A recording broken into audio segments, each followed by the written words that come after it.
Don't let my ego speak louder than your spirit. I am your servant first and a lawyer second. Amen. Bible Tunes Studio presents Daniel in the Lion's Boardroom. They call Atlanta the city in a forest, but for a man in a tailored suit, it's a forest of concrete and glass. Up here, on the 50th floor, the air is thin and the shadows are long. In this town, everyone is selling a dream, but very few are living the truth. You see, the Lion's Den isn't a pit in the ground anymore. It's a boardroom with a view of the sunset.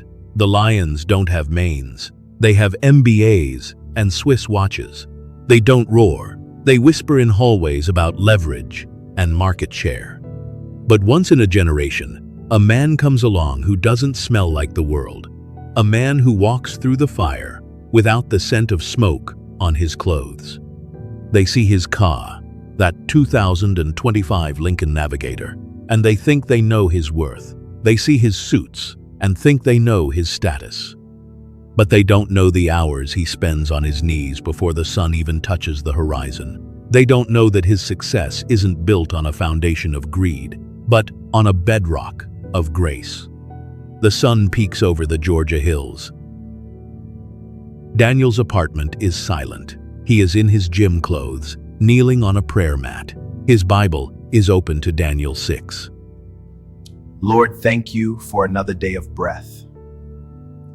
Thank you for the opportunity to represent your kingdom in a place that often forgets your name. Today, the stakes are high.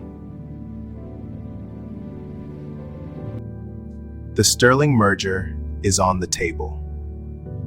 My colleagues are hungry for the kill, but I'm hungry for your righteousness.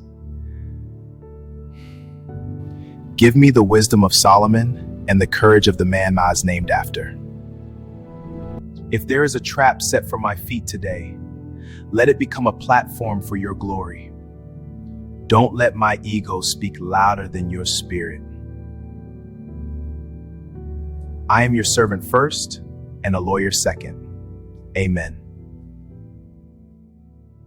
His car glides into the parking deck. Daniel steps out, the door closing with a solid, expensive thud. He adjusts his black tie in the rearview mirror. Grandmother used to say, "Daniel, the world will try to give you everything so it can take your soul. Keep your hands open, so God can put in what he wants and take out what he doesn't." Today, I keep my hands open. The boss stands at the window. Mike Reynolds, the rival, is frantically checking his iPad. Layla Jackson, the ally, is calmly arranging files. The Sterling account is the heart of this firm, people. If we lose this merger, we lose our standing in the Southeast. Mike, you said there was a hurdle with the offshore disclosures? It's more than a hurdle, David. It's a wall. If we disclose the full history of the Cayman holdings now, the regulators will freeze the deal for 6 months. We don't have 6 months. My recommendation, we're structure the disclosure. We push the Cayman data into a secondary filing that won't hit the desk until after the signatures are dry. It's a gray area, but it's the only way to save the deal. Everyone does it. Everyone does it until everyone gets caught, Mike. Gray areas are just dark rooms where people lose their way. If we hide the Cayman data, we aren't saving the deal, we're poisoning the foundation. If the regulators find out we intentionally delayed that filing, and this firm won't just lose a client, we'll lose our license. And David, your name is on that license. Mike Reynolds, scoffing, eyes darting. Here we go with the Sunday morning ethics. Daniel, this is high finance. This is war. You want to be a saint? Go to a monastery. You want to be a partner? You have to be willing to get blood on your hands. I'd rather have empty hands than blood on them, Mike. David, my play is different. We go to the regulators today. We self-disclose.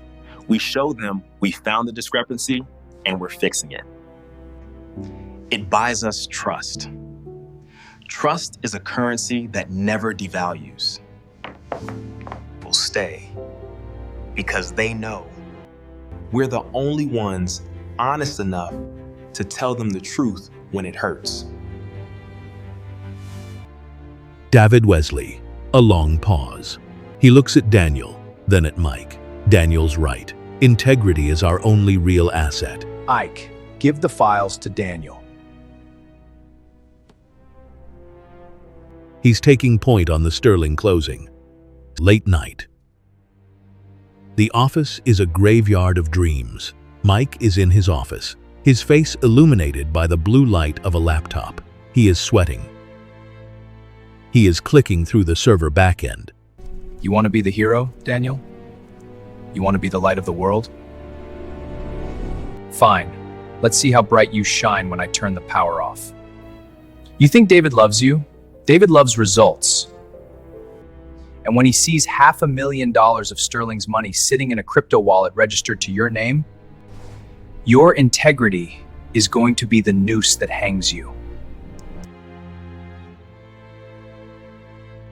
Jealousy is a quiet fire. It doesn't roar, it smolders. Mike wasn't just trying to take Daniel's job, he was trying to erase Daniel's testimony. Because as long as Daniel was standing, Mike's darkness was visible. To win, Mike didn't need to be better. He just needed Daniel to look worse. The following afternoon, the atmosphere is ice cold. Security guards are standing by the elevators. David Wesley looks like he's seen a ghost. He slams a tablet onto the boardroom table. I trusted you, Daniel. I treated you like a son. Explain the $500K transfer to the Carter Faith Holdings account at 2 a.m. last night. The login came from your home IP, Daniel. Your personal encryption key was used. Daniel's shocked, but his face remains like stone. He doesn't blink. David, I have no idea what account that is. I haven't logged into the server since I left this office at 6 p.m. yesterday. I was at church, then I was at home. I have never stolen a dime in my life. Mike Reynolds, walking in, acting shattered. I didn't want to believe it, David. I told the IT guys it had to be a hack. But the logs, they don't lie. Dan, why? Was the partnership not enough? Did you need the money that bad? Daniel looking Mike dead in the eye. Well, guys, I am telling you the truth here. I'm really not sure where any of this is coming from. David, I didn't do this. I can't hear you, Daniel. The numbers are screaming too loud. Security, escort Mr. Carter from the building. Daniel, don't come back. We're turning this over to the DA. The den Daniel walks out. The box in his hand is light, but his heart is heavy. He walks past Layla, who is crying. He walks past the interns who used to look up to him. He gets into his car and sits in the silence. And there it is, the mouth of the den. It's cold, it's dark, and the lions are starting to pace. But the thing about lions is they can only eat what the master allows. They thought they buried him, stripped his name, his title, his future. But truth doesn't stay buried, and the den is just beginning. Watch what happens next in part 2. If you felt this story, don't forget to like, share, and subscribe to BibleTune Studio for more powerful cinematic stories like this.